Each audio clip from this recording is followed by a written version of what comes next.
పీఠాపురం అసలు పేరు పీఠికాపురం. అష్టాదశ శక్తి పీఠాల్లో ఇది 10వ పీఠం. దక్షయజ్ఞంలో సతీదేవి శరీరాన్ని శ్రీ మహావిష్ణువు తన చక్రంతో చిన్నాభిన్నం చెయ్యగా ఆమె పిరుదులు పడిన ప్రాంతం పీఠాపురం. అందుకని దీనికి పీఠికాపురం అని కూడా అంటారు. నెక్స్ట్ పాదగయ అని కూడా అంటారు.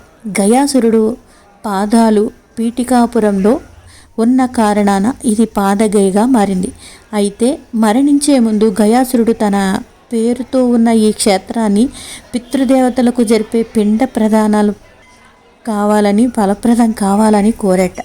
అందుకని పితృదేవతలు కూడా ఇక్కడ మనం కాశీ వెళ్ళలేకపోయినా ఇక్కడ అయినా సరే పెద్దలకు పితృదేవతలకు చేసే పిండ ప్రదానాలన్నీ అక్కడ ఎంత ప్రాధాన్యత ఇస్తుందో ఇక్కడ కూడా అంతే. ఫుల్ వీడియో పెడతాను.